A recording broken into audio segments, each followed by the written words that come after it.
This podcast contains murder and mayhem, guts and gore, adult language, and sexual content. Exactly what you came here for. All the listener discretion is advised. Welcome. I am your mistress of the macabre, Sarah Tierra. Grab your Ouija board, light the candles, and grab your jar of human teeth because you and I are going to escape for a bit. Pour yourself a cocktail, pull the window shades closed, and find a cool, dark, quiet place. Because right now we delve into the macabre. Hello, my little gremlins. Welcome back to the Mistress of the Macabre podcast. I promised you it wouldn't be 2 months for part 2 of Frank Lloyd Wright, and I have kept that promise. I just wanted to point that out. We're going to just jump right into this shit. So, one thing up front, there is some racism happening in this episode, and it has everything to do with this crime. I won't be saying any triggering words. I just wanted to let you know that we are going to need to talk about it because it is part of the motive of this crime. Also, a quick recap in case you forgot about what was going on in part 1. Super fast. All right. Frank Lloyd Wright was a fucking dick. He abandoned his wife and family for the neighbor lady and took off for Europe. He came back with stolen money, built her a house, and called it Taliesin. On the day of the mass murder at Taliesin, Frank was not there, but there were 11 people in the house at the time. They were Mamah and her 2 young children, a boy and a girl, 6 workmen and draftsmen,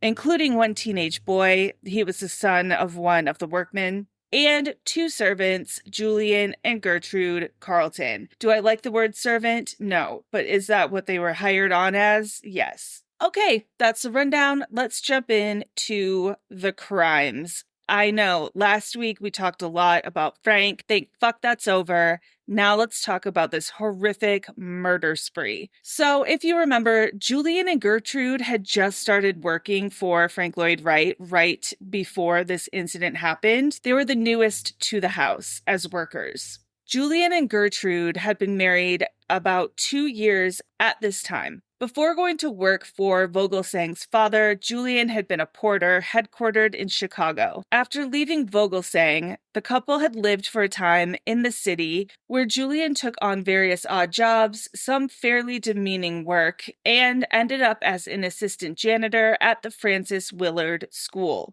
Then the Carltons landed the job at Taliesin. Gertrude would cook and Julian would serve as a kind of butler/handyman around the house. They caught a train and traveled to isolated Spring Green, almost 200 miles from home. Within 2 weeks, Julian wanted to leave. In late July, 2 of the workers, Billy Weston and David Lindblom, sat in a Spring Green tavern, saying some ominous things about Julian Carlton, the new butler at Taliesin. About the same time, Julian was telling his wife Gertrude that he had to go to Madison to see a dentist. But on August 1st, she received a mysterious telegram from him. He was in Chicago, not Madison. He never did tell her, she said later, what he had been doing there. The next day, Edwin Cheney packed off John and Martha, the 2 children of Mamah, to Taliesin. Julian must have appeared back in Spring Green at about the same time that the children arrived at the house. Around Friday, August 7th, Julian went to Spring Green and bought a bottle of muriatic acid from a druggist. By the way, muriatic acid is hydrochloric acid today. It's just a different name from the olden times. Julian told the druggist that he needed the acid to store at the farm. Around August 12th, Julian had a nasty confrontation with Emile Brodel. For some reason, the servant had refused to saddle the draftman's horse, and Brodel angrily called him, quote, a black son of a bitch, end quote. Wright had left for Chicago just 1 day before this incident. At some point during the morning of Saturday, August 15th, Julian approached Billy Weston and asked him where Wright kept his gasoline. Carlton said a rug had become soiled and he needed gasoline to clean it.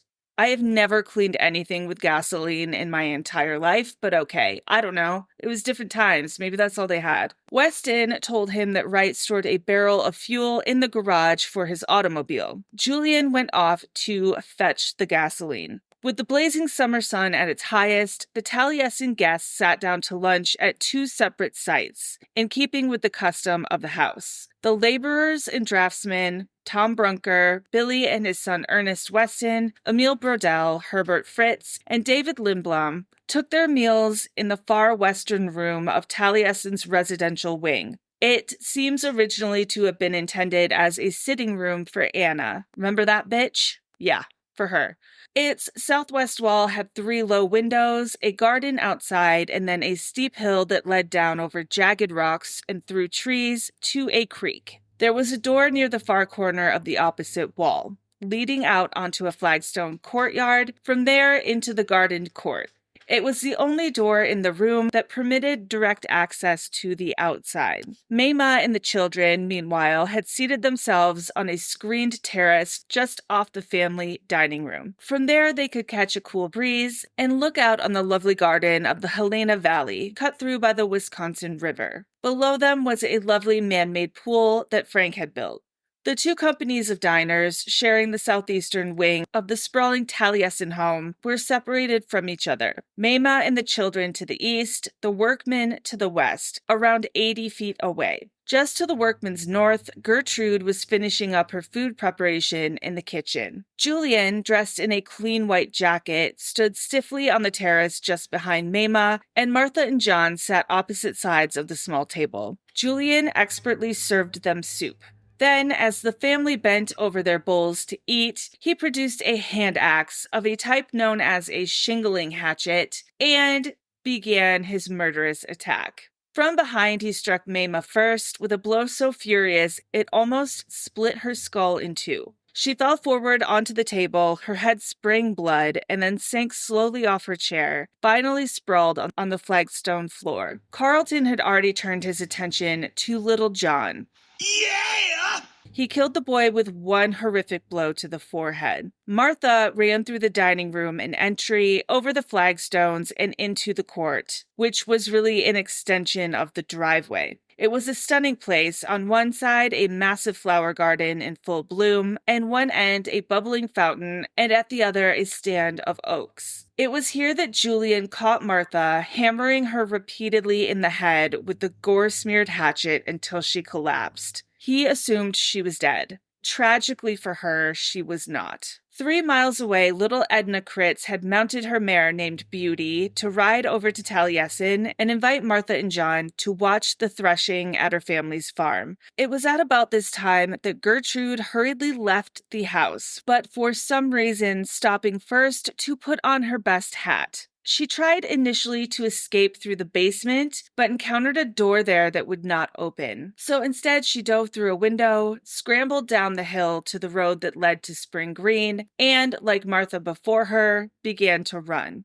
Her husband was too busy to notice, however. By now, he was entering the workmen's dining room through a door that was screened at the top and solid wood on the bottom, stepping past a rolled-up rug and pails of gasoline that he had stored there earlier just outside the door. The rug was a ruse, of course, in case anyone got suspicious. Julian had no intention of cleaning any rugs that day. The hungry men, chattering away about the day's work, were seated around a table that took up much of the small room. One of them later estimated that the room itself was around 12 square feet. Julian went into the kitchen, found the pot of soup that Gertrude had left simmering on the stove, and brought it into the dining area. Silently, he served each of the men in turn. Was he still wearing his crisp white jacket?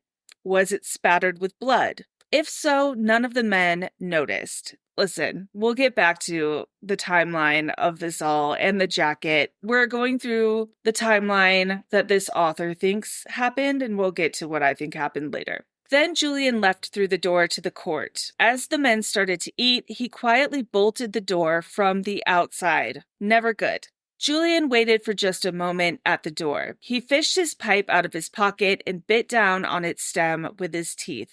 Then he bent and started picking up the cans of gasoline, pouring them under the court door so that the fuel glided silently over the floor of the dining room. Herbert Fritz, who sat at a separate table with Emil Brodell, facing the door with the low windows just to his back, was among the first to notice the gasoline that was streaming in under the main dining table. His first assumption was that Carlton was mopping outside and had spilled a pail of soapy water. But almost immediately he became aware of the unmistakable smell of gasoline. He was just about to yell out a warning when there was a whoosh of gasoline being ignited, and suddenly the whole room was filled with fire. Outside, Julian Carlton had lit his pipe and then thrown down the burning match into the fuel. Inside was chaos. The men all jumped up, staggering and waving their arms wildly. The book describes them as, quote, living torches, end quote.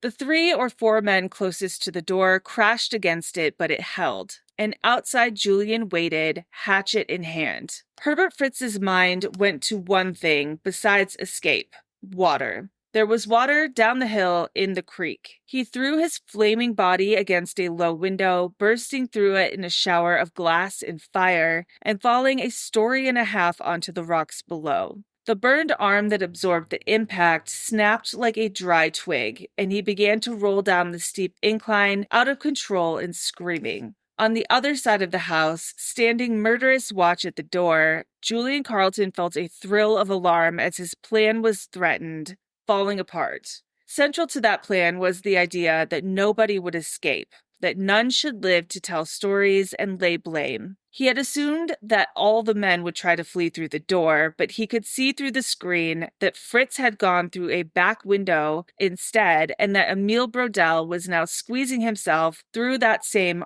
opening. This was not his plan. Brodel, of all Taliesin's residents, could not get away. Julian ran around the building to the other side and approached a dazed Emil Brodel just after he had gotten through the window and landed on the ground below, his clothes on fire. Julian swung the hatchet at Brodel's head, the blow catching him at the hairline over his left ear, penetrating into his brain and bringing him, dying, to his knees. Looking up from halfway down the hill, where his tumble had ended before he reached the creek, Herbert Fritz witnessed Brodel's murder. Then he saw Julian Carlton dash back around the house. Fritz, his flesh burned badly, but his clothes no longer ablaze, scrambled to his feet and started the torturous climb back up to the burning Taliesin house. Meanwhile, Carlton reached the door just as the other burning men had managed to break it down. As they came into the court, Carlton was waiting, but he was rattled. He hit Billy Weston twice in the head, for example, but with the back of the hatchet and not its blade. The carpenter fell, stunned, senseless, but alive. Similarly, severely burned Tom Brunker at first only sustained a glancing blow and was able to stagger away. Young Ernest Weston, however, deprived of his father's protection, was not as fortunate. Carlton hit him in the head with the sharp blade of the axe, and the boy staggered over to the garden's ornamental fountain and collapsed into it, his body a charred ruin. David Lindblom, already grotesquely burned, was struck in the back of his skull and collapsed. Finally, Julian chased down Tom Brunker in the court and cracked his head open so badly that brain matter protruded through the gaping wound. Herbert Fritz, his left arm fractured and his body painfully burned, hobbled around the corner of the house in time to witness the last part of the slaughter. He then fainted amid the bodies. With no one left standing to oppose him, Carlton grabbed a bucket of gasoline and went back to the terrace of the family quarters and doused Mamah and young John, still in his chair, with the gas. He tossed a lighted match onto them, and their bodies exploded into flame. The fire spread. Taliesin was visible from anywhere in the valley, but Edna Kritz was probably the first to see the smoke and to hear the shouts and screams. She was riding her horse Beauty over to Taliesin. "Hail Mary, full of grace," she chanted over and over again. "The Lord is with thee." Then she altered her prayer. "The Lord is with me," she murmured. "The Lord is with me." Julian retraced his steps into the court where 6 of his victims lay sprawled. He may have doused little Martha with the last of the gas and set her afire, or it may be that her clothes had been ignited by the burning bodies all around her, or by a nearby pool of gasoline. In any case, when her little body was found, her clothes were burned away. In addition, she had suffered 3 hatchet wounds to the back of her head, one of which went through her skull. A fourth blow had caught her under her right eye. She was burned on both arms, her shoulders, and left leg.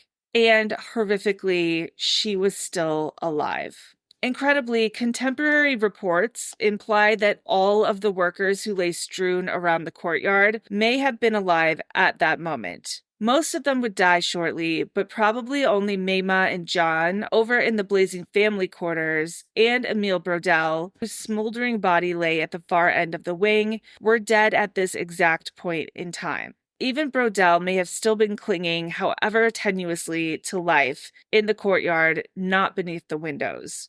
One of the first responders to arrive at Taliesin after the attacks was a farm laborer named Jake Ferris, who swore that he had found Brodel crawling on his hands and knees, quote, about halfway down the court, end quote, and only then falling onto his back, presumably dead at last. Julian may not have known that so many were still alive. Except for the crackle of the flames, the place must have been eerily quiet. Or maybe he didn't care. By now, Taliesin was engulfed in fire. He probably thought the inferno would burn away any trace evidence and any survivors of his murder spree. But he knew that the columns of smoke were rising, and outsiders would soon come. Checking his pocket for his bottle of muriatic acid, he went off to find somewhere to hide. He already had a place in mind, and he was still carrying the axe. So we do have a court case, and we have survivors and first responders to base this portrayal of events on. The version I just told you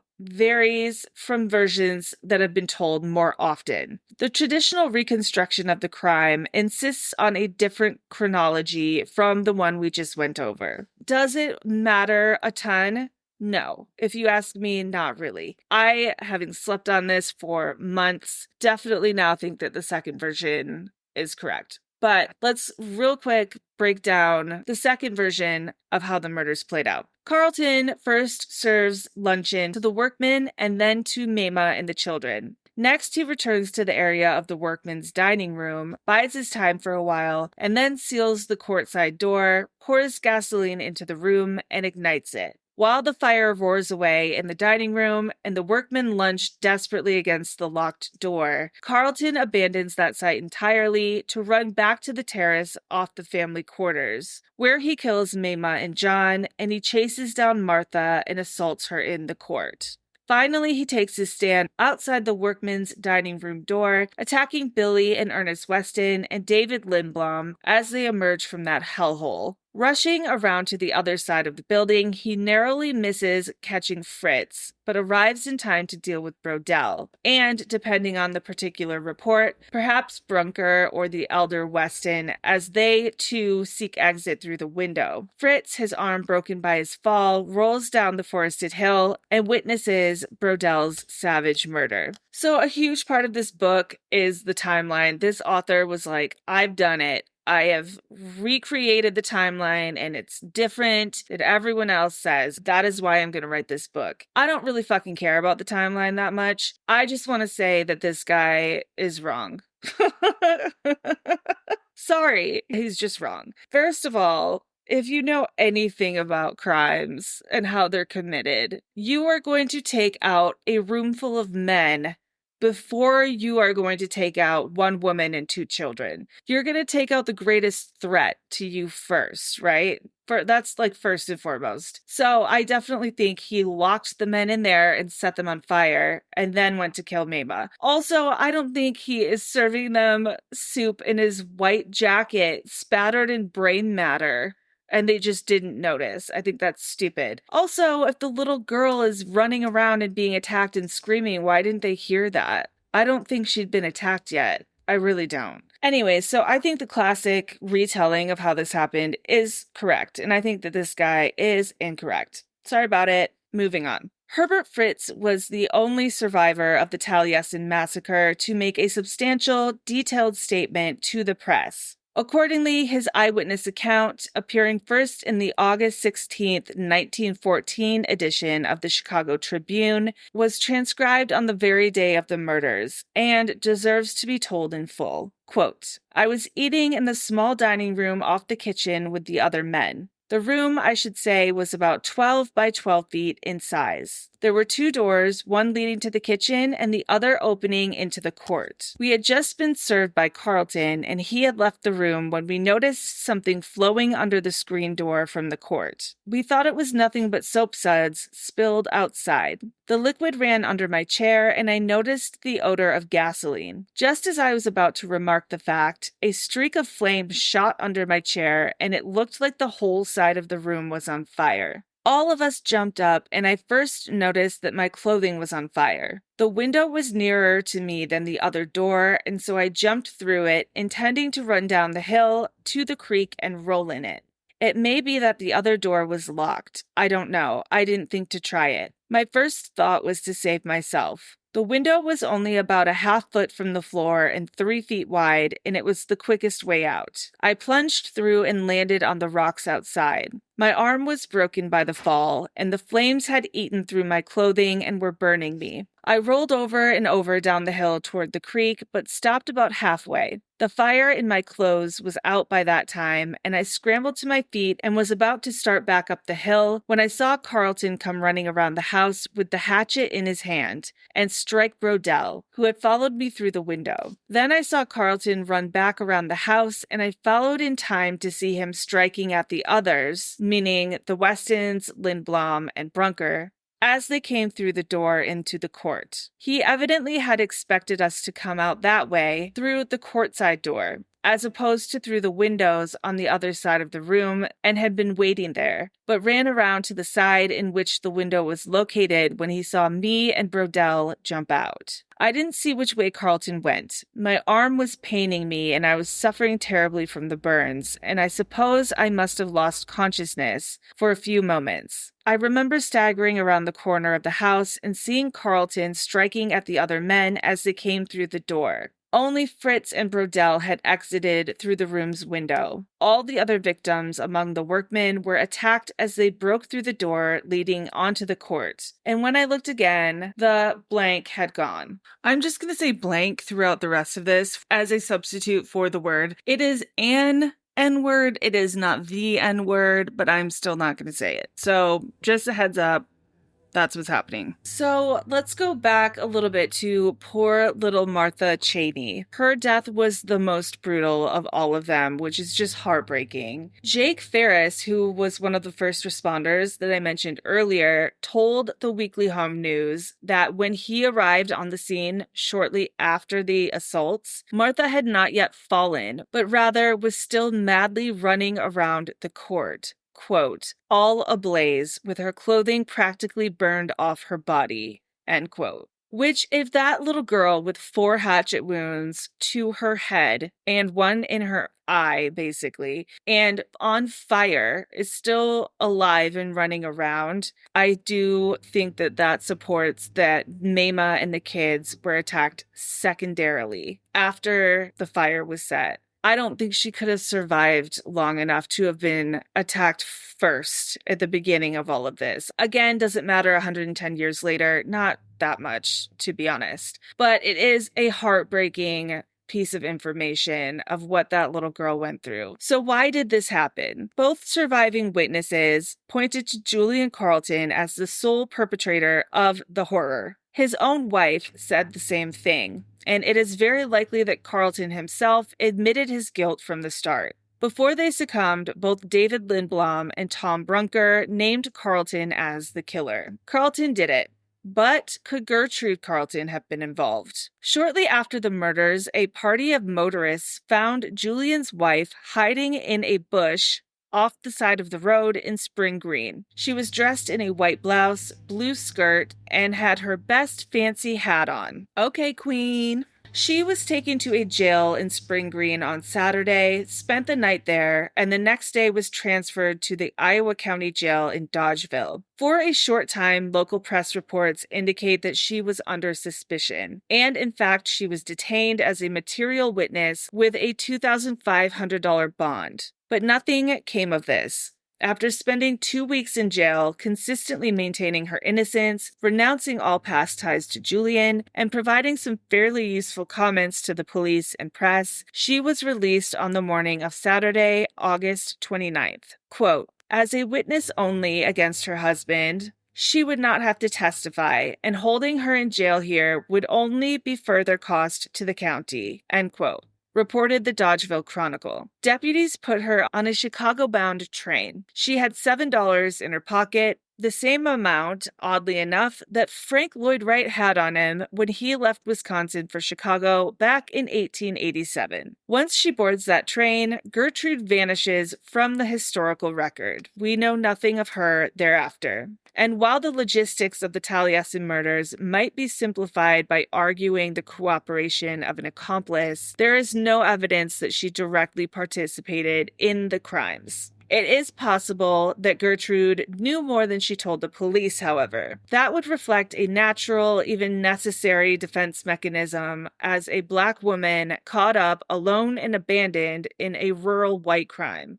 But the odds that she participated in the murders in any active way seems remote at best. This is a fun little sidebar, I think. Apparently, one very prominent Wright biographer came up with this cockamamie fucking theory, and he was very interested in the whereabouts that fatal Saturday of Frank's mother, Anna Lloyd Wright. He thinks that her being absent from the scene of the slaughter was deeply suspicious. And given Anna's instinctive lifelong obsession with her son's women, the question was, where was Anna when all of this was going on? But Anna didn't live at Taliesin, so her absence was not remarkable. In fact, Anna did not move into Taliesin until late 1914, not until Taliesin 2 was under construction and well after the murders that happened in the summer. Anna didn't do it. Nice try. That would have been a nice plot twist, though. For real. Back in the courtyard at Taliesin on that blood-soaked Saturday, the flames continued to burn, and Julian Carlton had disappeared. Then, unexpectedly, there were signs of life at the burning mansion. Billy Weston, the natural carpenter and good mechanic, was the first among the victims to come around and rise unsteadily to his feet. It is hard to imagine his anguish upon finding the body of his son and the bodies of the others. Burned and dazed, Billy raised the alarm and tried to save what could be saved. Fritz was also still alive, but was unconscious. David Lindblom was alive, despite his grievous injuries. Billy dragged the gardener to his feet, and the two men, battered and burned, set off through the cornfields, running as best they could toward the Reeder place, a half-mile away. Reeder, they knew, had a telephone. Reeder sent word to the police and neighbors. Then Billy and David ran back to Taliesin and found the fire hose in a niche in the garden wall. Although barely able to stand, they took turns with the hose trying to put the fire out. Quote, in 30 minutes, the house and all in it had burned to the ground,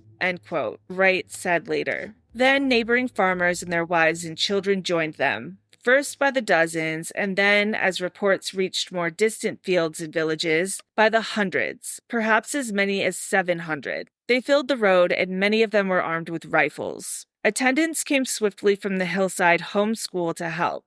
The men formed themselves into groups. Some established a bucket brigade to fight the fire, while others scoured the fields, searching for Julian Carlton. A few of the men gently took the fire hose from Billy's charred hands and persuaded him to lie down. He had done enough that day, they told him. Next on the scene was Iowa County Sheriff John T. Williams and several of his men, including Under Sheriff W.R. Pengley and District Attorney James O'Neill. At around 12:45 p.m., Wright's brother-in-law, Andrew Porter, found Mamah over in what was left of the residential wing. Her corpse was still on fire, her hair burned away. Near his mother's body, young John Chaney had been completely consumed by the fire. There was nothing left of him except for a handful of ashes, stuck through by a couple of delicate bones. For all practical purposes, he had vanished, as if he never lived out his 12 years of joy and pain. No death certificate was ever issued in his name.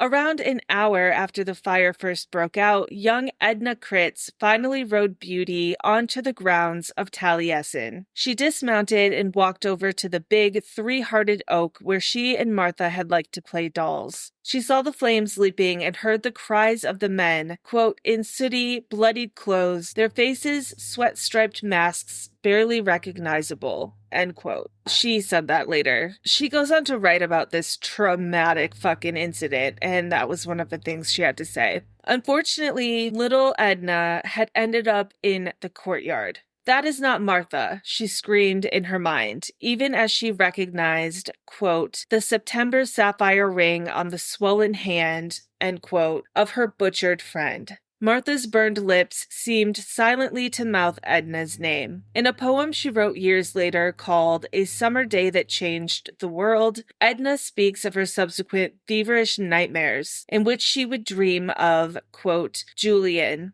liver color and crouched on all fours, his teeth like unbaked ladyfingers. End quote. We don't write like they used to. I miss it. His teeth like unbaked ladyfingers, liver colored and crouched on all fours. Ugh, gorgeous. The fires burned on. In the courtyard, the men laid out the bodies of the dead, the dying, and the two whom would survive. Gently, they covered them with towels. Plans were made to take all of them to the porter's place across the valley. At about 1 o'clock, a phone rang at Midway Gardens and was answered by a staff stenographer. The call was from Frank Roth in Madison, asking to speak to his friend, Frank Lloyd Wright. Wright went off to take the call. Can you imagine? Sorry, we're going to get to this tragic phone call. Can you imagine if your house in town was the house that they're like, bring all the corpses there? I mean, the excitement. Can you imagine the smells? Oh my God. It's so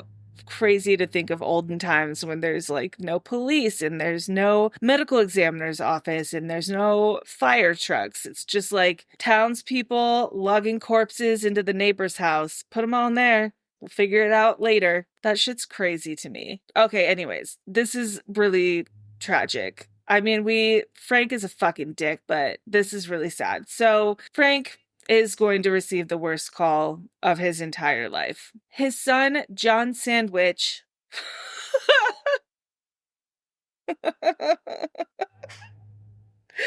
I'm sorry.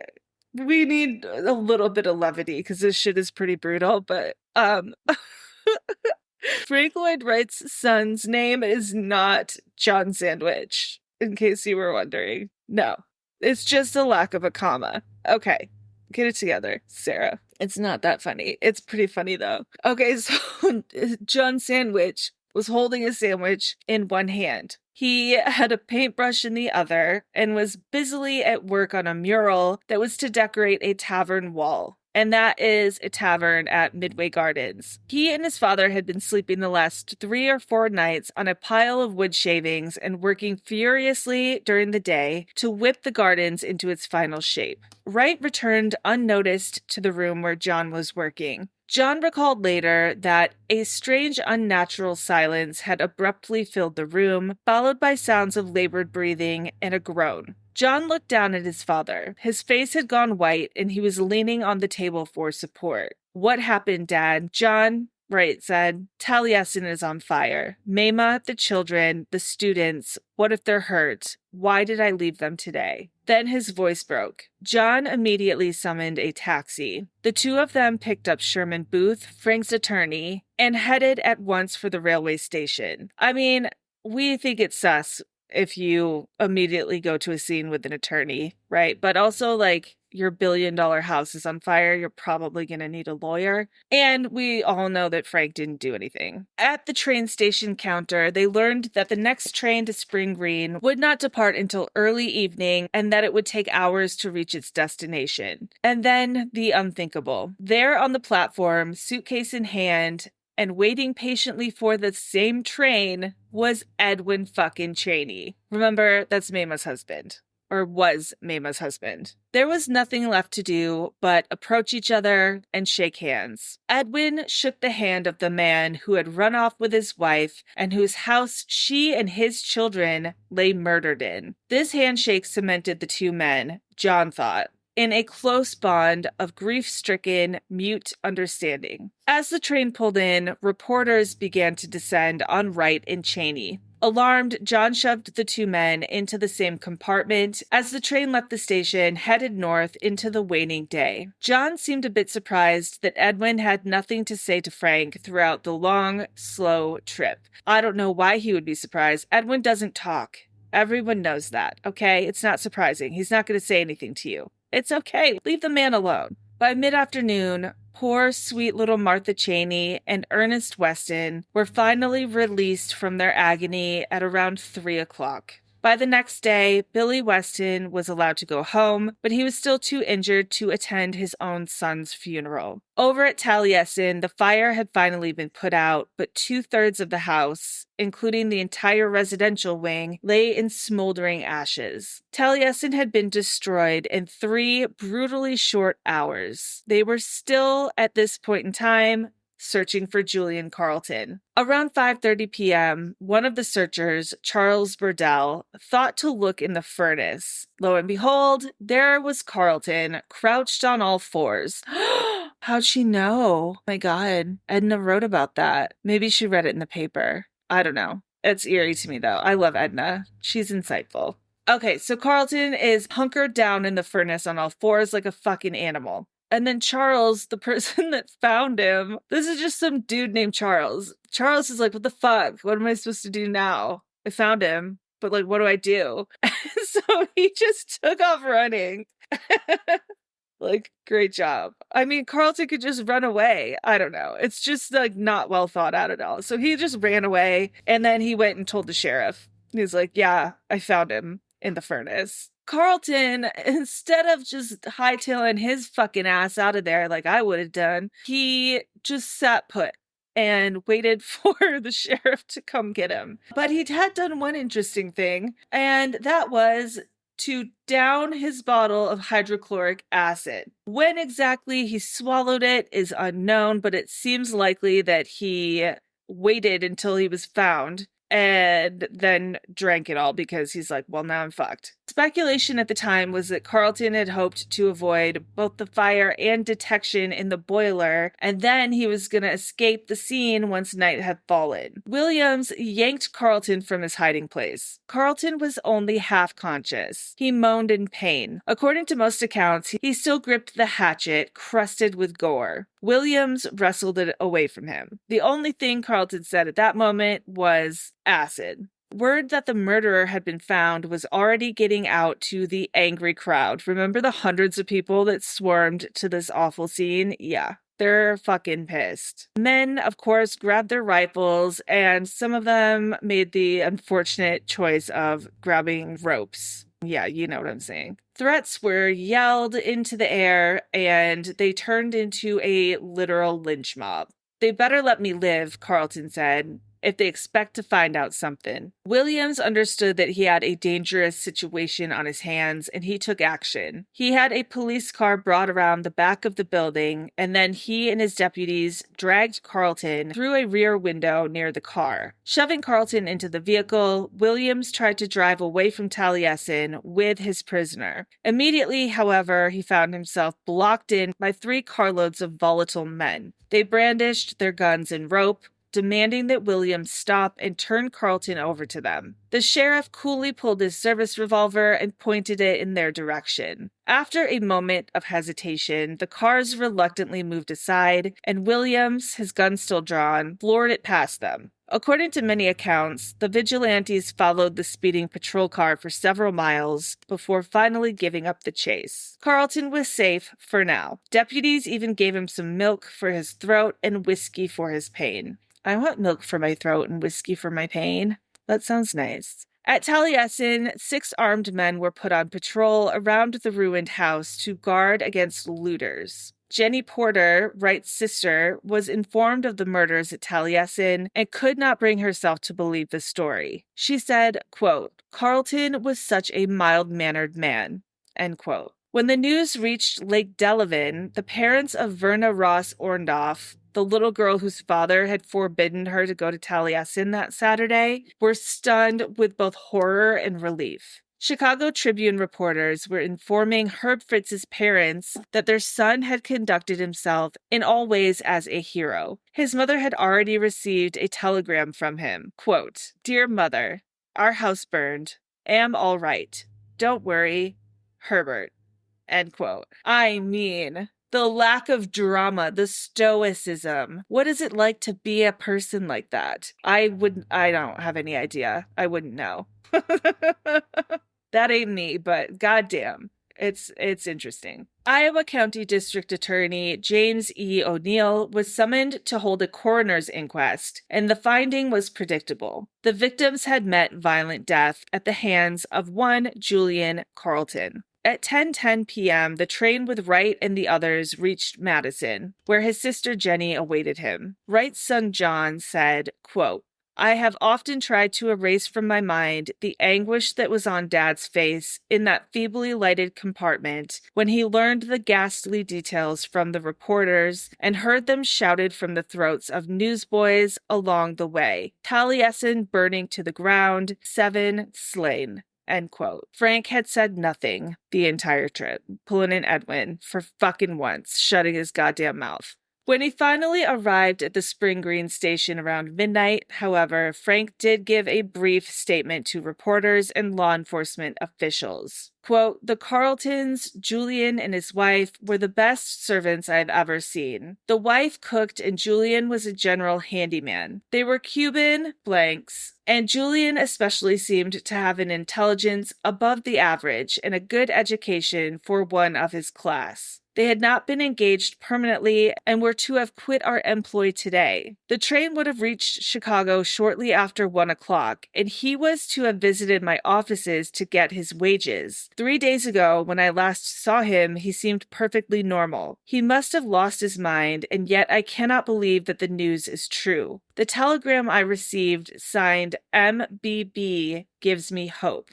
End quote. This is according to the Chicago Tribune. Listen, there's a lot to unpack in that fucking one statement, like a lot. And we are going to unpack all of it. Trust me. So a couple things about that statement stand out. Versions of the statement vary from source to source. For one thing, Wright indicates that Carlton was to have come to Wright's offices to get his wages on that same Saturday afternoon. But, of course, Wright would not have been in his offices. He was at Midway Gardens constantly, day and night. On top of that, he couldn't have meant Sunday because he was due to leave the city for Spring Green that day. Further, it had been 4 or 5 days since Wright had seen Carlton, not 3 as he said. And finally, whether or not the Carltons actually were to have quit Wright's employ is in some ways an open question, one that implicitly speaks to the crucial issue of Carlton's motive. But the weirdest thing about this telegram is the last sentence. It mentioned a telegram signed by MBB, or Mamah Borthwick, that apparently had given Wright some desperate hope that his lover was still alive. What does Wright mean by the telegram? Well, in the same article containing this statement, the Tribune insists that shortly after Roth's phone call to Wright's office to let him know about the fire, quote, "Wright received a telegram at Midway Gardens from Spring Green signed with the initials of Mrs. Cheney, or Mamah Borthwick, as she now calls herself. Come as fast as possible, serious trouble," was the message in that telegram. Wright then supposedly called the Spring Green Telegraph office, where he learned that the message signed MBB was filed at 2 o'clock. 2 days later, this story gets picked up on by the Wisconsin State Journal with a few variations on the theme. Quote, "One of the unexplained incidents of the tragedy is a telegram that Wright is said to have received from Mamah Borthwick Saturday afternoon at 2 o'clock. It was signed Mamah and read, 'Come quickly as you possibly can. Something terrible has happened.'" Another alternative to this is that the whole business about the telegram was woven by a copywriter. There are a number of reasons to question the existence of the telegram. First, the document itself has never surfaced. Second, when the message was received at 2 o'clock, as the State Journal suggests, or sent at that time, according to the Tribune, the fact remains that Mamah Borthwick had already been dead for 2 hours and could hardly have been dispatching urgent communications by wire to Wright in Chicago. Of course, it's vaguely possible that some Spring Green resident wanted to notify Wright of the catastrophe while hiding for some reason behind Mamah's name, but probably not. I mean, or if you really wanted him to come urgently, saying it was from her, even if you knew she was dead, probably get the job done. Maybe like his sister or something, you know what I mean? But also, that's pretty far-fetched. Wright apparently can't clear this up. Like, he's quoted in this paper. So if they made it up, then the quote didn't come from him. And he has never, with all of his jaw flapping, he himself never cleared up the telegram incident. It's never mentioned in any of his autobiographical writings that he received a telegram, anything about the telegram, nothing at all. Also, I mean, he's like in shock, right? And he also is kind of a bullshitter. Like, maybe he just fucking said that. He does that sometimes, as we know from part 1. He might have just said some shit, because Frank likes to say some shit. I will say it is very interesting, though. That is one of the lasting mysteries in this case. And Wright is quoted multiple times by multiple different publications that he was talking about the telegram and said he received it. I would say this is the most intriguing little detail of this case that is not solved, I should say.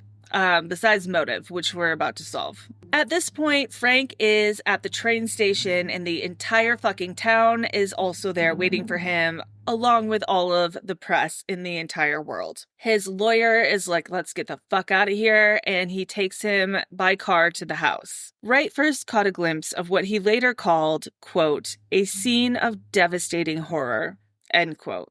Wright stared blankly from the car at Taliesin's smoldering shell. From the window, his son John later recalled, I could see great clouds of smoke curling upward toward the heaven, shrouding the hill upon which Taliesin once stood. So Frank's assessment of this scene was similarly gloomy. Quote, 36 hours earlier, I had left Taliesin, leaving all living, friendly, and happy. Now the blow had fallen like a lightning stroke, violently swept down and away in a madman's nightmare of flame and murder. The great stone chimneys stood black and tall on the hillside, their fireplaces now gaping holes. They stood there above the valley, against the sky, themselves tragic. End quote. Next, they went to the house across the valley, the corpse house, where the charred and axed remains of the victims lay strewn about under sheets. Wright recoiled from the bloodied cloth draped over Mamah Borthwick's corpse. Jenny Porter gave her brother and nephew rooms for the night.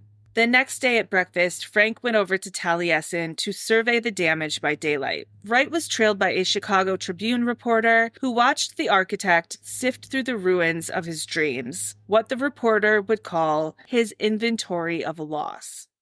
Spoiler alert, it's not his emotional loss he's taking inventory of. At one point, Wright bent down to pull a broken shard of a porcelain vase from the smoking ashes. Satsuma, $250 in Japan, he said. He really cares about the important things, like the lives of children and your lover and everyone that works for you. No, he cares about his fucking stuff. Then he found his burned Japanese prints, his fucking prints, remember from last time, that he's obsessed with. They are worth a lot of money. They're priceless, allegedly. But he pulled out the burned sheaf of prints, and the reporter said he fingered them over and then let them flutter away in the breeze. Like, he's being all dramatic about the vase and the prints, but over at the house with the bodies of everyone, he's like, yuck.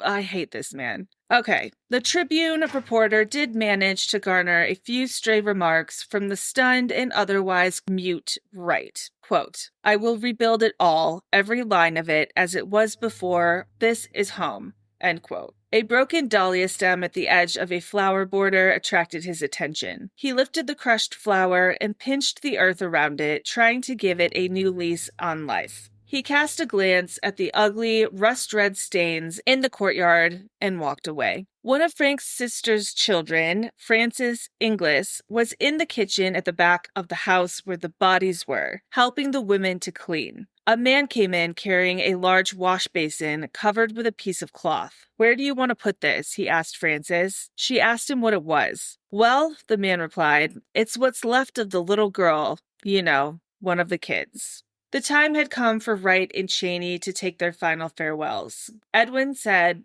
"I'm going now." And Wright said, "Goodbye, Ed." Then the two men shook hands. The Tribune reports, quote, "There was no trouble in their voices at the farewell. They spoke as men with an understanding." Cheney stepped into his automobile beside the small wooden box that held the bodies of his children and rolled away without a glance back at the place where the woman who was once his wife lay dead. End quote. The small wooden box held the mingled remains of Cheney's children, Martha and John. It was a painfully small box, easily carried in one hand. At the station, awaiting him was a horde of reporters. "You're not remaining for the burial of Mrs. Borthwick?" one newsman asked him bluntly. "No," Edwin said. "I am only here to take the bodies of my children home for cremation. You may say, however, there will be no funeral either here or in Chicago. Concerning Mrs. Borthwick, you must talk to someone else." End quote. Wright cut the flowers that Mamah had so carefully cultivated, had his carpenters build a simple, unadorned casket out of fresh white pine, and filled the casket with flowers. They lifted Mamah's body into the casket. Wright sprinkled more flowers on top of his dead lover, and then they nailed the lid shut and placed the casket in a grave down at the chapel. Frank neither wept nor prayed. Wright signaled the others to leave. He wanted to fill the grave himself, alone. His job was then done. No gravestone or monument of any kind marked the grave. In the wake of Mamah's murder, John Lloyd Wright observed of his father, "Something in him died with her, a something lovable and gentle that I knew and loved. As I reflect now, I am convinced that the love that united them was deep, sincere, and holy in spite of its illegality. I am convinced that the woman for whom he left home was of noble character." John is most deaf on his dad's side with the whole breakup of the Oak Park family because he is working for his dad and benefiting. I don't think he's going to say shit about his dad. Interestingly, another quote from John was, "I thank God that when Frank's heart left, he was courageous enough to make his home elsewhere." Interesting that John is thanking God for his father's adultery, and if I was his mother, I would have fucking slapped him. As for Frank, reports say that he was devastated. As devastated, I say, as a sociopath can be. He said he broke out into boils. He took to sleeping on a cot in the back of his studio workshop. He restored his broken piano and played it all the time. He paced restlessly or would ride his horse and stare into the ruined valley below. Years later, he wrote, quote, "After the first terrible anguish, a kind of black despair seemed to paralyze my imagination in Mamah's direction and numbed my sensibilities. The blow was too severe. I got no relief in any faith, nor yet any in hope." End quote. I mean, I'm not trying to be the asshole here, but I just picture him picking up the stuff that was expensive and acting all sad about that stuff and not about anyone who died. And then I'm like, were you devastated? Did you break out into boils, sir? Did ya? Did you play your piano and ride your horse? Like, okay. And I mean, I believe he played his piano and rode his horse. I don't think he broke out into boils. You know what I mean? I don't know. I don't believe this motherfucker. I just don't. Also, if she was the love of your life and you didn't even get her a fucking headstone and you looked at her body and you were like, gross. Anyways, also interesting is that faith and hope that he just, wrote about, that he got no relief in any faith, nor yet in any hope. Faith and hope are cardinal virtues in a tradition of belief that Wright had consciously discarded. It is not surprising, therefore, that these consolations were now unavailable to him. As an alternative, Frank says he began to forget Mamah immediately. I'm not even making that up. He literally says that. I'm about to tell you. Also, just when I started feeling slightly bad for shitting all over this man, now I don't. He was devastated. But then he was like, Mamah who? I don't know her. He said, quote, "Something strange had happened to me. Instead of feeling that she, whose life had joined mine there at Taliesin, was a spirit near, she was utterly gone." End quote. Oh, God. That is disrespectful as fuck. A further consolation, as always for Wright, was work. Quote, "I could now feel only in terms of rebuilding. In action there is release from anguish of mind."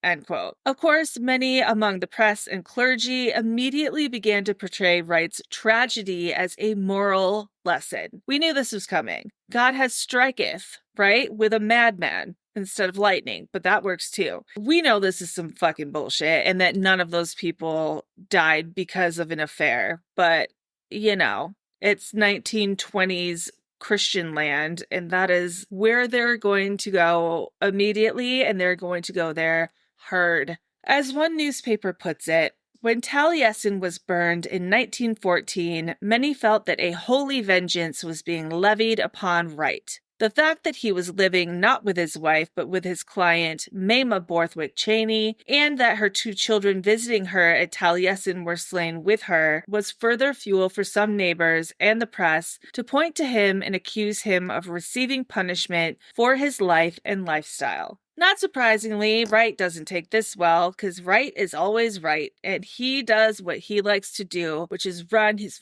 fucking gobber. Wright contemptuously dismissed any attempt to link the murders to his life choices. I mean, I would too, but I'm not a fucking twat like him, so I can talk shit. Because nothing is his fault, he said, quote, "Waves of unkind, stupid publicity had broken over Taliesin again. The human sacrifices at Taliesin seemed in vain. Its heroism was ridiculed, its love mocked." On Tuesday, August 18th, poor old burly, I love this burly old man. Well, he's 66. I bet he was hot. Anyways, sorry, Tom Brunker finally died, followed shortly by David Lindblom, whose prognosis had once seemed so hopeful. And over in Milwaukee, Emil Brodel was being buried. Brunker was buried Thursday afternoon. The death toll was now at 7. So next is predictable and at this point boring. Wright and the press do a lot of back and forth shit talking, and Frank rides hard for Mamah, who he says is a great mother, who we know is not a great mother, and who the press has been shitting all over. But he does so predictably in a very undignified and cunty way. You know, as he does. Which only makes things worse with the press. Again, predictable. Frank, fuck you, you're boring. Moving on. Julian Carlton, one of the greatest mass murderers of civilians in Wisconsin history, lived for about 7.5 weeks after his arrest. Except for 3 brief court appearances, he spent his fitful, pain-racked days and nights in the Dodgeville jail, and it is reported that he said nothing about the crimes in all of that time. One Wright biographer goes so far as to claim that Carlton was physically incapable of speech and that the acid he had drank, quote, had burned his throat so badly that he was unable to eat or speak. He therefore left no explanation of his crimes. But that was a lie. He said a number of things after his arrest, all of them touching upon why he had conducted his appalling and senseless rampage at Taliesin. Although Carlton's motives, as with those of most murderers, may elude rational comprehension, they are at least straightforward enough in a literal sense. Why, asked repeatedly by researchers and biographers through the decades, is maybe not so hard a question to answer after all. In the immediate aftermath of the murders, 2 potential reasons for the crime are mentioned most frequently in accounts. The first is that Carlton was emotionally deranged. Within a week of the crime, District Attorney O'Neill said, "There are half a dozen hypotheses and only one answer tenable, and that is insanity." And clearly there is an indisputable sense in which the Taliesin murders exhibit a kind of madness or frenzy on Carlton's part. The horrific nature of the crimes imply that no stable person could have done the things that Carlton did at Taliesin. Maybe a clue lies in Carlton's warning to Sheriff Williams at the time of his capture. They'd better let me live if they expect to find out something. But Carlton's remark was made in the context of a direct threat on his life. Most likely, therefore, Carlton was playing a card that he hoped would buy him some time and save him from the crowd's rope. Once he was safely in the Dodgeville jail, he immediately backed away from the more sinister implications of his earlier comment and started talking instead about a less ambiguous motive of self-defense, a tactic that must have struck him as more promising for the long legal road ahead. Another theory was that Carlton had become enraged when he and Gertrude were suddenly fired from their employment at Taliesin, probably by Mamah during Wright's brief stay at Midway Gardens on the week of the murders. As early as the day after the crimes, the Chicago Tribune speculated that between Tuesday, August 1st, when Wright left Taliesin, and that fateful August 15th, quote, something caused Mamah Borthwick to dislike Carlton. What it was may never be known. End quote. This notion of the Carlton's sudden firing endures. But whatever premonitions Mamah may have been entertaining in August, they could not have involved the abrupt firing of Julian and his wife. Indeed, Mamah had told friends that the Carltons were ideal servants, too good to be true. Her lover was of the same mind. Although he called Julian a madman after the murders, Wright had spoken positively of him up to that time, even as we have seen in his comments to the press upon his arrival in Spring Green on the night of the fire. Another source states that Julian and Gertrude had been urged to stay beyond August 16th and had agreed to do so. In short, there's no evidence of ill will between either Wright or Mamah and the Carltons before the horrors of August 15th. More to the point, the Carltons had not been fired at all, they had quit. We were well treated and liked the place, Gertrude told authorities during the 3 weeks of her imprisonment. But she was speaking mostly of herself. Julian seems to have felt psychologically threatened by the rustic isolation of Taliesin almost from the beginning of their employment in mid-June. Gertrude testified that sometime near the beginning of August, Julian forced me to tell Mrs. Borthwick that we were going to quit because I was lonesome. Contrary to many press reports of the time, therefore, it was Julian and not Gertrude who felt alienated at Taliesin and homesick for Chicago. Julian had used his wife in a campaign to get out of their obligation to the Wrights. And the tactic worked. Madison's Capital Times has found classified ads that Wright took out in the Wisconsin State Journal, appearing on August 12th and 13th of 1914, and they were seeking 2 girls or a married couple to perform housekeeping duties for a country house and kitchen. Wages $40 per month for 2. Increase if satisfactory. Clearly, this ad was placed to fill the vacancy that would open once the Carltons made their announced departure from Taliesin on or after August 15th. All of this is perfectly in keeping with Wright's muddled comment upon his painful return from Midway Gardens. Quote, Julian and Gertrude had not been engaged permanently and were to have quit our employ today. End quote. Therefore, the Carltons may have given notice or been dismissed, but there was no sudden firing that caused all of this. An alternate theory is that Julian had become a religious zealot, fixated on eradicating an unrighteous house of open adultery. That is bullshit. There is no evidence to support this theory whatsoever. Actually, Carlton, as a part of a deathbed confession in the Dodgeville jail, seems to have told Sheriff Williams that he and Gertrude themselves were not legally married, but that rather, much like Wright and Mamah, they had been living together for the past 2 years in a common law arrangement. Julian Carlton was in no position to assume the moral high ground when it came to the issue of fornication. Yet another theory grew out of the general dislike and mistrust of Wright, one that tried to tie Wright himself to the crime, if not as conspirator, then perhaps as the intended victim. For example, one newspaper article at the time headed, "Think Carlton was a tool." No, not that kind of tool. Makes much of Carlton's mysterious and unannounced trip to Chicago on the week before the murders. I still want to know what the fuck that was about. Spoiler, I have no idea. Couldn't find anything. His wife didn't even know what he was doing. He didn't tell anyone. There's no way to know.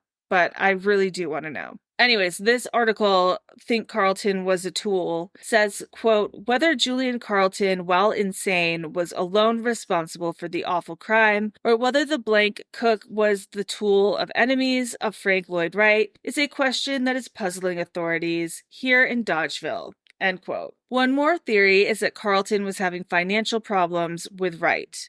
This theory rests upon established patterns of Wright's fucking behavior of not paying anyone ever. So, I mean, I get where that thought comes from, right? Carlton's habitual money worries in his Chicago days, and then also Wright's notoriously cavalier treatment of money, on the other hand, leads to this theory. Apprentices, draftsmen, laborers, contractors, suppliers, creditors, clients, merchants, pretty much anyone that did business with Wright ended up waiting to be paid, and many of them never were. Wright failed to pay even his own son on a regular basis. Once again, another attempt at explaining away the Taliesin murders in some manner that makes sense is found to be shaky. No evidence exists that Carlton had ever feuded with Wright or Mamah over money, much less that the feud spilled over into arson and murder. District Attorney O'Neill suggested long ago that Carlton had gone mad, berserk.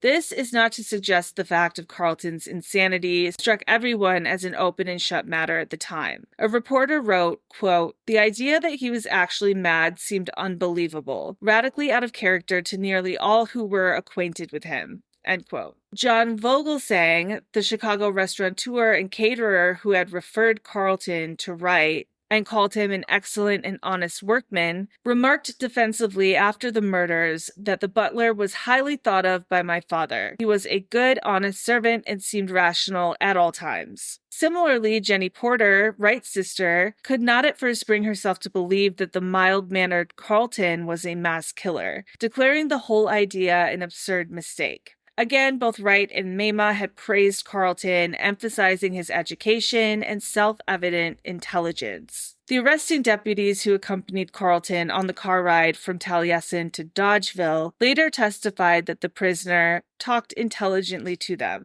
Immediately after the murders, their boss, Sheriff Williams, flatly told the papers, I do not believe the blank is insane. Some press accounts at the time portray Carlton as a man of jovial and mild disposition, addicted neither to drugs nor drink, and never giving evidence of his fiendish propensities. Even Billy Weston, one of the two survivors of the slaughter, apparently told the Wisconsin State Journal that Carlton had been here about 2 months. He had been pleasant. But, in fact, Carlton's deeply troubled psyche had made itself evident long before the eruption of his madness on that awful Saturday at Taliesin. Back in his hometown of Chicago, for example, Julian had already established a disturbing reputation among African-American neighbors. Mrs. Maurice Dorsey lived next door to him, and they had befriended the Carltons when she worked with Julian at the Vogelsang catering enterprise. A day after the murders, she told a Tribune reporter that Julian had acted erratically and bizarrely ever since she had known him, and that he had worried constantly about money. Quote, he seemed to be nervous and quivering all the time. He'd fly off the handle at the slightest provocation. I remember one time when I gave a party and he was playing. All of a sudden he jumped up and let out a yell that scared us all nearly to death.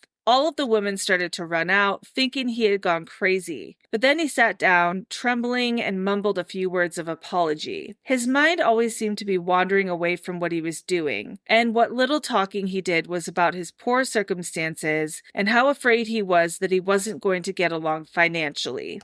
End quote. After Julian left the Vogelsang's employ and moved to Evans Avenue, his neighbor was Mrs. Harry Long, whom Gertrude sought refuge whenever Julian terrified her. Quote, as far as I could learn, they had been married 2 years. I didn't like Julian and was afraid of him. He always did look queer to me. I thought he was off all along. His wife was afraid of him too. She'd come here often, all trembling and nervous, and say he had tried to frighten her. She said he'd get spells when he was wild-eyed and would do such strange things that she feared for her life. End quote. She told the Tribune. If anything, Julian became even more emotionally volatile after the move to rural Wisconsin. At some point late in July, for example, a Spring Green bartender overheard Billy Weston and David Lindblom talking about Carlton. "He's polite and smart," one of the Taliesin men said, "but he's the most desperate, hot-headed fellow I ever saw. Don't ever contradict him. He'll fly off the handle any minute." At some point that summer, Lindblom told Taliesin farmhand Joseph Grauvogel that the servant had given him, quote, "an awful calling down, telling him that the whole bunch of apprentices and workmen kept running to Mr. Wright with stories about him," end quote. According to Lindblom, Carlton had threatened that, quote, "if anyone around Taliesin ever did him any dirt, he would send him to hell in a minute," end quote.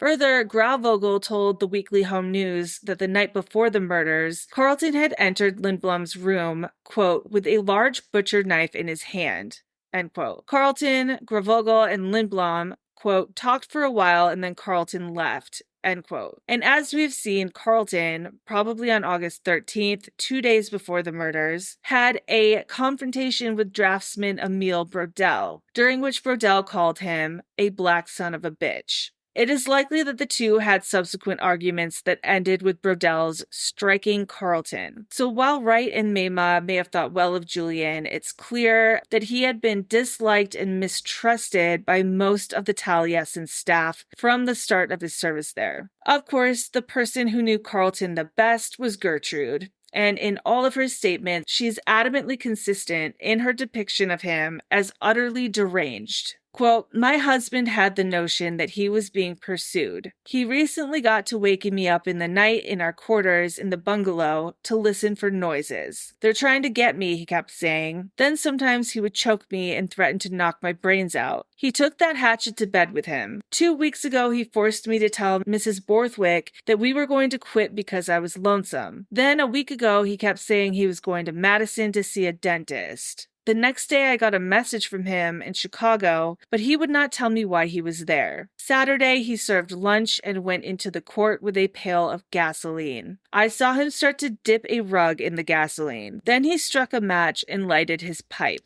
I went into the kitchen, and a minute later, the whole place was afire. I saw Julian running toward the barn with the hatchet in his hand. I ran into the basement, tried a door, and then jumped out a window and ran down the road toward Spring Green. I didn't see my husband hit anybody, and I did not know anything until I was arrested on the road to town," end quote.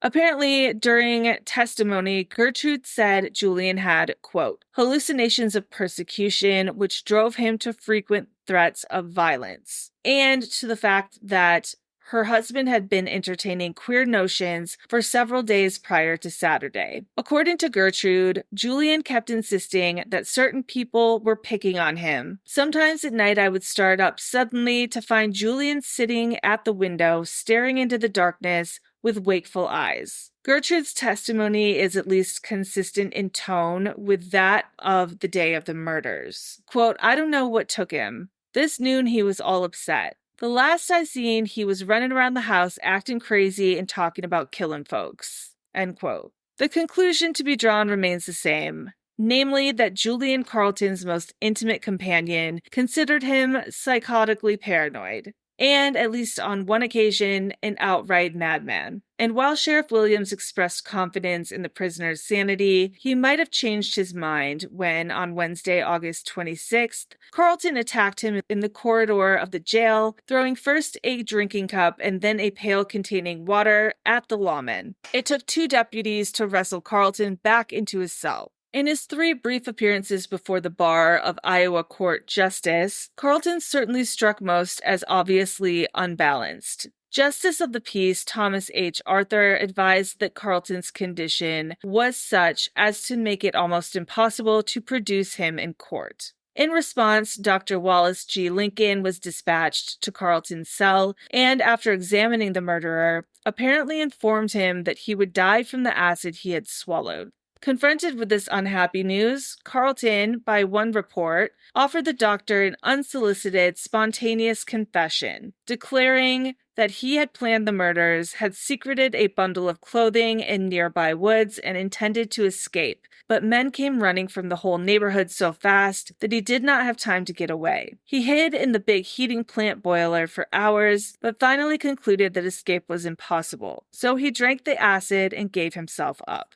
Lincoln's examination having confirmed Sheriff Williams' concern, Justice Arthur decided to hold Carlton's preliminary arraignment hearing that afternoon in the hallway of the jail. Carlton was carried from his cell to a chair outside the door of his cell. There, in the presence of District Attorney O'Neill, Arthur formally charged Carlton with the murder of draftsman Emile Brodel. Carlton, apparently in a state of near unconsciousness, mumbled a few words that no one could understand, and either could not reply audibly or feigned that he could not. The complaint was read to him and a plea of not guilty entered. Carlton remained jailed, and no attorney was appointed to represent him. At the August 27th continuance hearing of Carlton's arraignment, the defendant suddenly found himself charged with 10 felonies and not one. Iowa County charged Carlton with the murders of Mamah Borthwick, Tom Brunker, John Cheney, Martha Cheney, Ernest Weston, and David Lindblom. On the same day, the prisoner was additionally charged with arson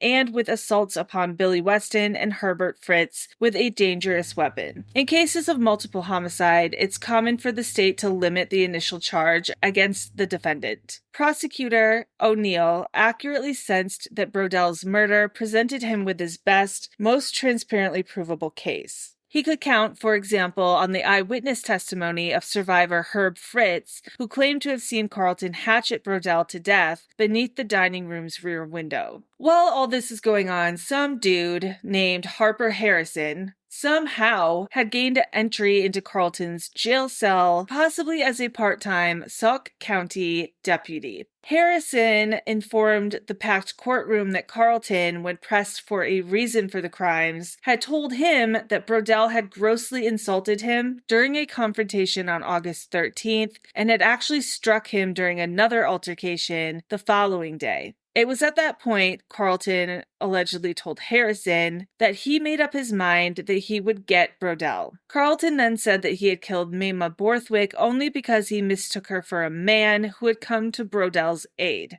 At that point, he would give Harrison no reason for slaying the other 5 victims and then burning down the house. But Iowa County officials had already determined that Carlton's overriding motive for the Taliesin murders grew out of an obsessive desire on his part to kill Emile Brodel. As part of his jailhouse confession to Dr. Lincoln, Carlton seems to have freely admitted that he and Brodel had an altercation on Saturday morning, during which Brodel abused him for more than half an hour. I told him I would get him, and I waited for my chances, Carlton said. According to at least one local newspaper, Carlton insisted that it was because of the insults that the Milwaukee man heaped upon him that he had decided to end the lives of everyone living at Taliesin. Carlton told Lincoln that he had killed the others and set fire to the house only to eliminate witnesses and evidence. He may even have signed a statement to that effect. And right up to the point of his death, Carlton apparently made several similar confessions to Sheriff Williams, admitting the murder of Brodel, but telling the lawman that he could not recall killing the others. In fact, during Carlton's last days in jail, Williams urgently solicited yet another confession, demanding from him directly whether he killed Brodel because he was angry with him, whereupon Carlton said, "I guess you solved the question."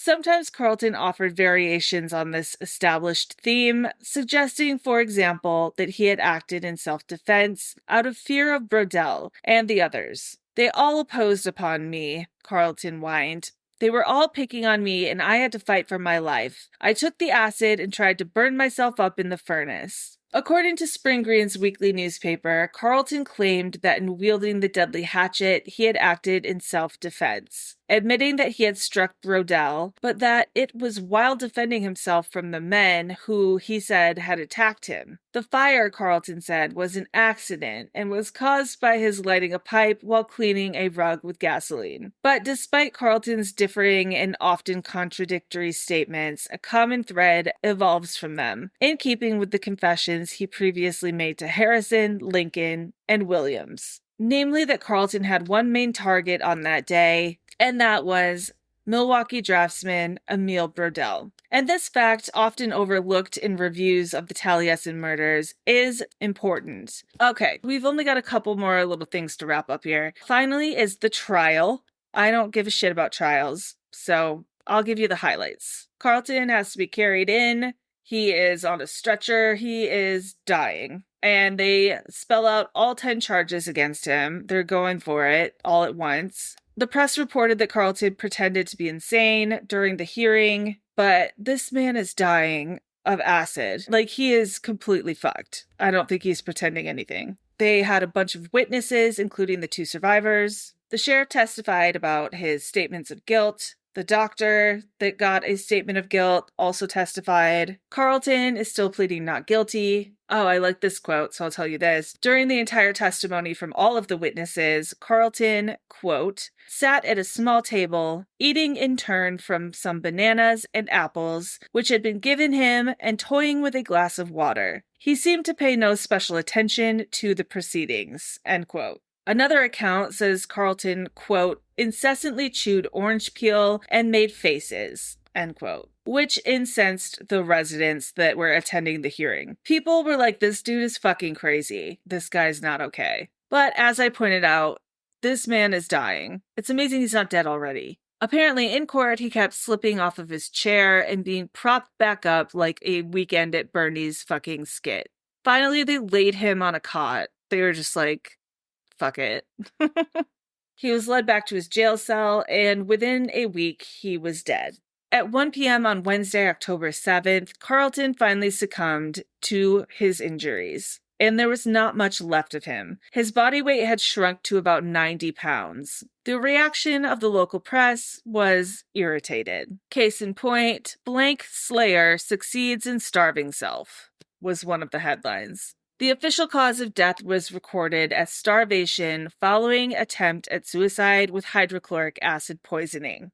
But he had so many oranges and bananas and apples. Carlton was not given the dignity of a burial, nor does any attempt seem to have been made to turn his body over either to Gertrude or any of his kin. Rather, on October 8th, the day after his death, his emaciated remains were packed in a 7 by 8 foot wooden crate without benefit of embalming, yikes, and shipped off by rail to the University of Wisconsin in Madison. His corpse arrived there the next day and was taken to Room O of the Science Hall, the same redstone building on which Wright had worked as a laborer 28 years before. There, Carlton's body was divided into 3 parts for purposes of dissection by faculty members and student physicians. 2 doctors received the head, 2 other doctors the thorax, and 2 other doctors the lowers. Although the Dodgeville Chronicle speculated in a brief story headlined, Blank's brain may prove to be abnormal, there is no evidence that Carlton's brain was in fact examined for any abnormalities that could account for his crimes. What finally can be said about the motives behind the massacre at Taliesin? As both Carlton's own behavior and the testimony of his wife, co-workers, and Chicago neighbors make clear, this man was not mentally or emotionally stable. He had delusions and paranoia. He had outbursts of violence. Add in the isolation and taking him away from his hometown of Chicago, sending him to Spring Green. He hated it there. Then add on top of that, fucking racism and getting in fights with people. It was too much. It was already pretty shaky ground with his mental stability and his emotional state back in Chicago. And now you're adding on these other pressures, which of course are gonna lead nowhere good. It's a fucking powder keg. One writer observes, race may have been a factor. There had been flare-ups. Yeah, you can say that. Besides Emil Brodell's comment that was terrible, the headlines around this case are terrible. And he's in a part of the country that is not known for having many different colors of the rainbow. Just the things that they said about him after, I mean, he committed a heinous crime, but like the racism used in the press to describe him is disgusting. Like they kept saying black devil, black demon, black beast, black brute. black fiend, black maniac, but you can replace black with just about any word you can think of, you know? So the racism continued to run rampant after the crimes, but I'm sure he'd been feeling that oppression the fucking second he got off the train in Spring Green. And then you pile on Emil Brodell just outwardly calling him racist shit. Like, not good for someone that's that volatile and that unstable. Not good. Oh, another horrible little tidbit. On the death certificates of Mamah, Emil, and Martha, the official cause of death is listed simply as, quote, killed by a blank, end quote. Tom Brunker's death is attributed to, quote, fracture of the skull caused by a hatchet in the hands of a blank, end quote. They also liked to use animal words to describe his frenzy and his crimes, but that further diminishes any humanity that this man had. He's not just evil, he's bestial, which is also incredibly racist. And no, he was just a man. He was not anything other than that. What we do know is that evil ultimately wears a human face and walks on human feet. By September 7th, barely 3 weeks after the murders, amid the ashes and burnt timbers of Taliesin, the ever-resilient Wright was hosting the semi-annual picnic of Sauk County rural mail carriers. We are told, reports the Weekly Home News, that this is one of the most successful and enjoyable meetings the Assembly has held. Once the physicians and anatomy students at the University of Wisconsin were finished examining Julian Carleton's trisected body, they cremated what was left of him. Carleton's ashes were then disposed of on several sites located on the Madison campus for such purposes. No physical trace of him remains. Quote, one can look at Wright and be awed by the dimensions of achievement. On the other hand, when you look at who he was as a human being, he was so incredibly at the mercy of his emotions. He's at the other end of the spectrum. He's barely a human being, end quote. Wrote Meryl Seacrest. Maybe some of us can forgive Frank Lloyd Wright for his excesses, his ego, his insensitivities, his horrible relationships, and realize that here was an extraordinary contribution to human history. One of the other largest points, though, is the change in his architecture style after the murders. I'm, again, not going to go super into it. This is not an architecture podcast. But a quick summary of those changes. The first casualty of that horrible day was the Prairie house itself. Wright's Prairie period ended in 1914 with the death of Mamah Borthwick. Gone, for example, was the happy relation between structure and land that had informed Taliesin and Wright's other Prairie-style homes. Starting in 1915, his new designs betrayed an infinitely more somber, more cautious, and less illusioned worldview. The differences are easy to trace. I encourage you to look into it if you want to know more. In any event, what happens with Wright? What's the end of this story? Well, he does what he does best, and he goes back to work. It is said he never got over the murders, and that he never got over Mamah. I beg to differ. A longtime apprentice recalls, in the 9 years I lived and worked with Mr. Wright, he never mentioned the name of this extraordinary woman, and I never had the courage to ask about her. I suspect he might have wanted to talk if I had known how to phrase the questions, but he kept the memory of her far within his own thoughts, end quote. Actually, he fully said that he immediately forgot about her, so I don't think her memory is close, but okay. In the wake of the blood and fire of the Taliesin on that horrible day, Wright did another thing he does best. He went right on living. After Taliesin burned to the foundations in 1914, Wright, true to his word, immediately began rebuilding it as Taliesin II. Where scenes of horror had identified the structure with ugly memories, I changed it all, Frank wrote. He later told someone that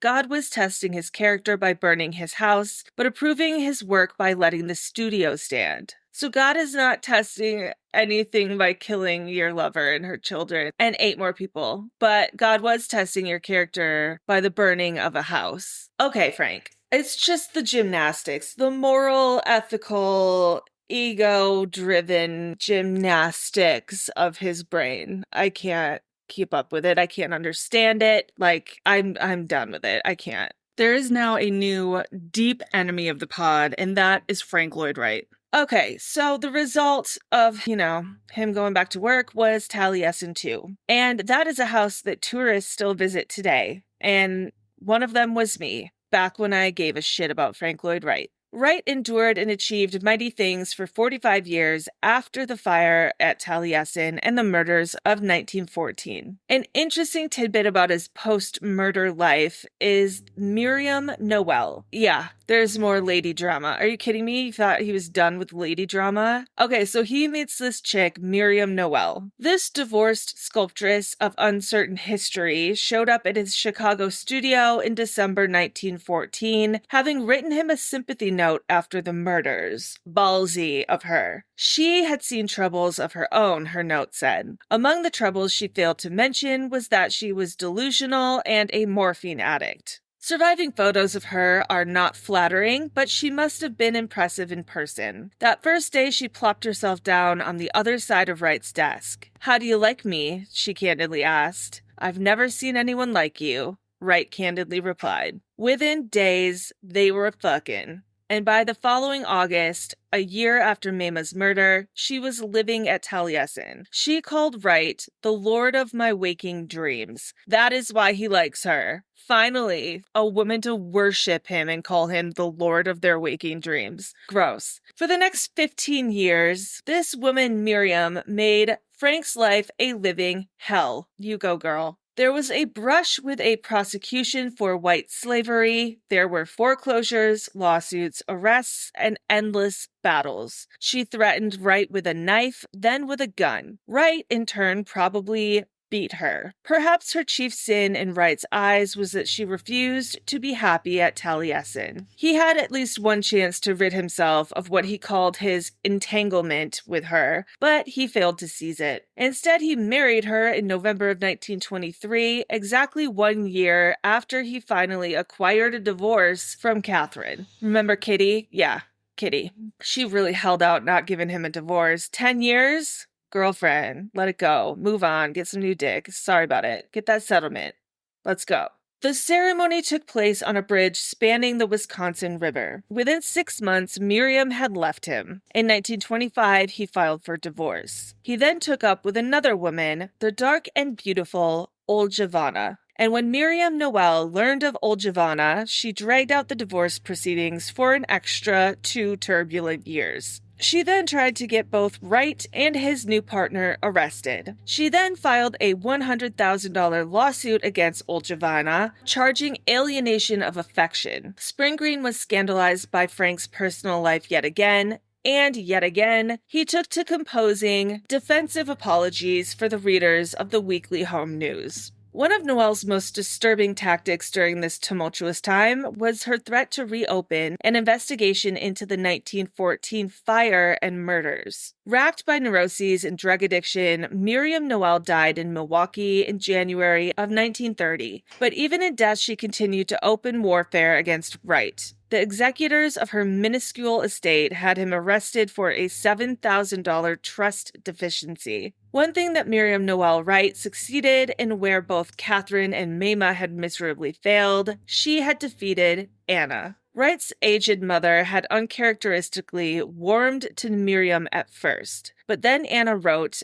"I do not intend to come to Taliesin ever again." But she did return, and by the summer of 1922, Miriam was issuing Frank an ultimatum. Either she or Anna would have to go. Compelled into action, Wright tried to pawn Anna off on his aunt, but Anna would not budge. He confessed to his sister that only chloroform would get their mother into an asylum. But he finally summoned the balls to pack 80-year-old Anna off into exile in September. She ended up in a sanitarium in rural Wisconsin, where she died, feeling betrayed and sad. The next February, she was buried 2 days later at Unity Chapel, but Frank Lloyd Wright is not listed among those in attendance. He seems to have taken off for Los Angeles. What a shitty fucking human being. I know, Anna was a pill, but she was his #1 supporter, and she arguably made him who he turned out to be.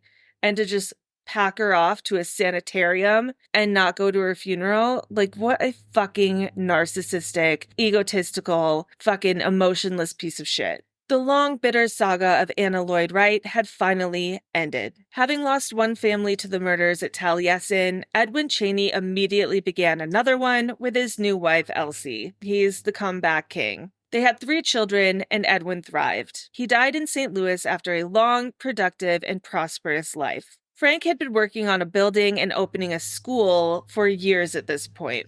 The demise of the Hillside Home School could be argued as the last victim of the tragedy. The Midway Gardens, on which Wright had been working so intensely at the time of the tragedy, did not last long either. The place opened in August of 1914, with its decorations still incomplete, and by that October, the owners were already facing bankruptcy. Sadly, in 1968, the Imperial Hotel in Tokyo was torn down, too, a casualty over the years of floods, earthquakes, pollution, and American bombing raids. Along with the murders came the decline and fall of the Prairie House phenomenon in the United States. House Beautiful published its last review of a Prairie House in 1914. The 1920s may have roared, but not for Prairie House architects. Wright follower William Gray Purcell retreated into early retirement. Wright disciple George Mamah committed suicide. Others caved in and bowed to the public's taste for Cape Cod colonial and Tudor Gothic. Wright himself went bankrupt, and Taliesin was seized by creditors. The organic house was perceived by the Jazz Age as hopelessly quaint, outdated, irrelevant, and passé. Its end came in like a fire on the prairie. Fire stalked and bedeviled Wright through the years. Way back in 1903, Wright's sons, John and Lloyd, accompanied by Catherine's mother, attended a Christmas season play. Just as an octet took up the first strains of In the Pale Moonlight, a calcium lamp exploded, engulfing the whole stage in flame. The fire spread everywhere. In the ensuing panic, more than 600 men, women, and children died horribly, including everyone in the balcony. Mrs. Tobin was barely able to save herself and her 2 grandsons. John wrote, "I shall always remember the expression on Dad's face when he learned that we, all 3, were safe and unharmed."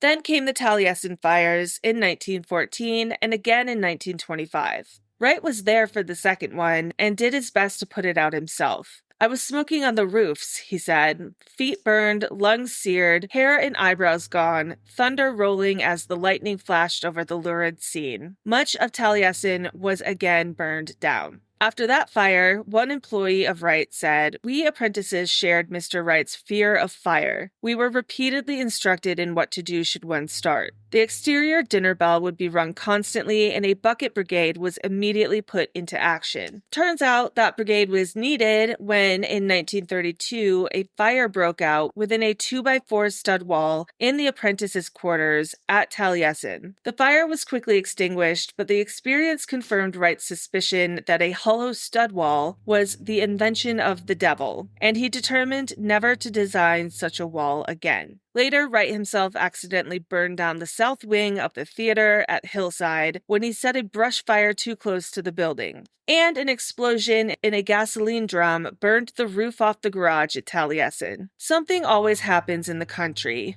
Wright philosophized. The River Forest Tennis Club and the Nathan Moore House, both early Wright designs, burned to the ground in his lifetime. The fire in the tennis clubhouse, in fact, may have been his fault. He had designed the rafters too near the chimney flue. In Japan once, when a fire broke out in his hotel, Wright was able to save his valuable prints and other possessions only by throwing them out the window to a waiting chauffeur below. When Iovana, Wright's last child, decided to marry in a Greek Orthodox church in Chicago, she was paying homage to both of her parents. Old Giovanna had been raised Orthodox, and the church itself had been designed long ago by Frank's mentor. During the wedding ceremony, the attending priest's incense ball got too close to Iovana's veil, and it caught on fire. Wright's apprentices rushed forward and extinguished the bride, so the wedding went on. Later, Wright, an old man now, was seen walking up and down the outer wall of the sanctuary, cane in hand, muttering over and over, "All my life I've been plagued by fire.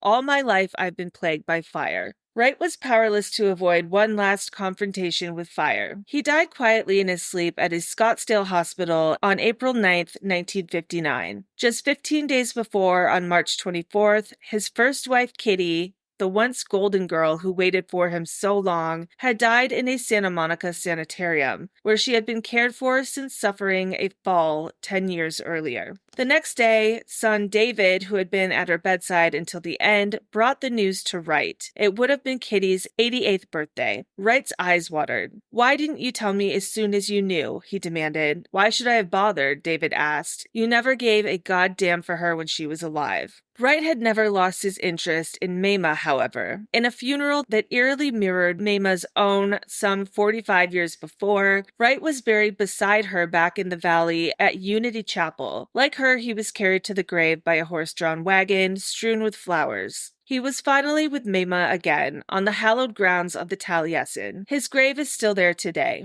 His body is not. 26 years later, on March 1st, 1985, Oglavana died. The very next day, her daughter, Iovana, setting in motion an act that some thought tantamount to grave robbing, contacted a Spring Green funeral parlor and made arrangements for the exhumation of Wright's body. In the early morning hours of Wednesday, March 21st, the funeral director, Bradley Richardson, accompanied by 2 gravediggers, set out for the Unity Chapel Cemetery, where they dug Frank up. Coroners in both Iowa and Dane counties inspected the body, which was then cremated in Madison. The cremated remains were flown by Richardson and his family to Arizona on March 31st and handed over to a representative from Taliesin West. Many thought this was a sacrilege.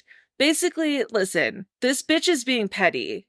Okay, Iovana's being petty as fuck, so Frank wanted to be buried with Mamah, his only true love. However, Iovana's mom was Oglavana, and once Oglavana died, she was like, "Go get that motherfucker, he's gonna be buried with my mom. Who's gonna object? Everyone's dead now." So she literally snatched his body to bury it next to her mom. Like, girl, calm down. Let him fucking rest with Mamah. Goddamn. They've been through enough. And to cremate him after all of his shit with fire, that motherfucker didn't want to be cremated, that's for sure. Petty ass bitch. So many people thought this was a sacrilege. After all, Wright was from Wisconsin, deeply rooted in the traditions of his beloved mid-America. It seemed outrageous to disturb his body, for it was resting among his family in their own cemetery in the valley of the Lloyd Joneses, near his mother in the green Wisconsin hills. From the point of view of Iovana, it was more important that he had been resting near Mamah. Iovana had Wright's newly cremated remains placed to rest. Yes, notes a friend, even after death, he was plagued by fire.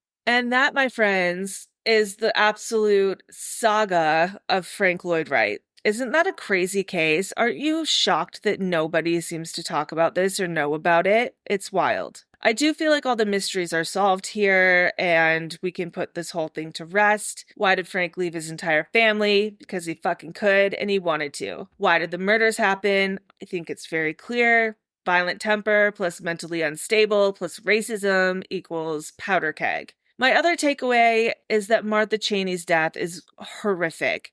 Honestly, gut-wrenching, terrible, horrific. And she did absolutely nothing to deserve that. No one there at that house that day did anything to deserve that. Oh, I forgot. There's one last thing that I personally had to know, so I figured you would want to know. I had to know what happened to Kitty after Frank ruined her fucking life and sold her house out from underneath her. After Frank left Kitty, she initially refused him a divorce, actually for 10 years. She became involved in social work, supporting the women's suffrage movement, and participated in the Red Cross during World War I. Following her parents' deaths, she used her inheritance to move to Chicago with her younger children in 1919. She eventually granted Frank a divorce in 1922. Kitty remarried in 1930, but divorced in 1937, continuing her social work. Her later years were unsettled, and she moved to California in 1945. She faced health issues in her final years and passed away in 1959, shortly before Frank Lloyd Wright. She is buried in Chicago.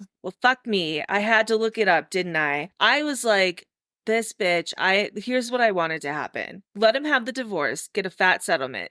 She then moves to Greece and pops up pussy all over Mykonos like she's Lindsay fucking Lohan. Then she buys a bunch of bags and gets a bunch of bands. Then She finds a super young, hot Greek boyfriend and then moves her kids there. And then they have one nice blended family, and she dies on a beach somewhere with a drink in her hand. So let's just pretend that's what happened. Like, Kitty deserves that. Come on, poor fucking Kitty. Fucking Frank. I'm so glad to never have to talk about this man ever again. Never again. Never, ever, ever again. Cheers to that. So, you know what time it is before we go. It's time for nature.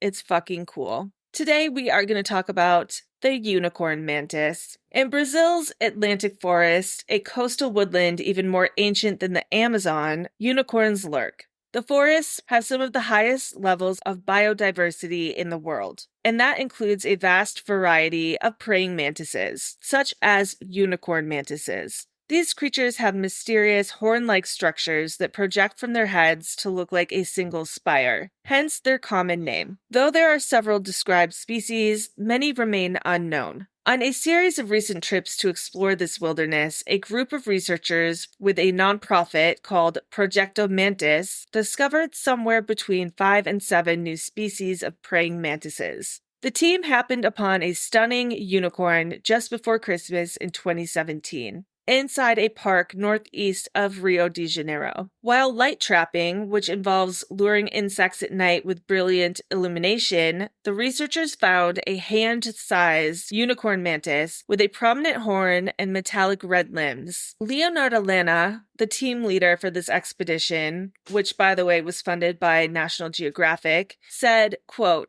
"It was a truly astonishing and majestic mantis," end quote. While the individual is in the genus Zulea, there's a good chance it's a new species, which the team plans to find out. But deeper investigation takes time and careful comparison with museum species. It should be noted that this team, unlike other researchers, do not kill the mantises to study them. And they love these mantises, okay? They think they're beautiful. They talk about them swaying in the wind and how gorgeous they are. I love it. They're so sweet. They really just love mantises. It's still unclear exactly why unicorn mantises have such magnificent protuberances sprouting from their heads. The best guess is that they serve as a type of mimicry or camouflage. It seems likely they're meant to break up the silhouette of the animals, Lana says. So, for example, the mantis's head wouldn't appear to a predator like an edible prey's head, but like some other inedible thing like a leaf bud. It is noted that they are probably not used for jousting or for making magic potions, unfortunately. Indeed, the praying mantises of the Atlantic forest are, like their kin elsewhere, experts at blending in and hiding. To find them, Lana and his colleagues go through the forests at night with flashlights. Riviera adds that mantises are supremely important, like other insects, for a functioning ecosystem, and are also very charismatic. Whether it's due to their large eyes, their apparent poise and power, or their graceful, deadly limbs, they grab people's attention. They open our eyes to the insect world, Rivera says, and they have a lot of things to say. Of course, I will have photos of these gorgeous mantises. I think I have a few different kinds that they found. They found like 7 different new kinds of mantises. And they're all gorgeous. I did pick the unicorn one because duh. But yeah, I'll have photos from the case. I'll have photos of the mantises. And until next time, motherfuckers,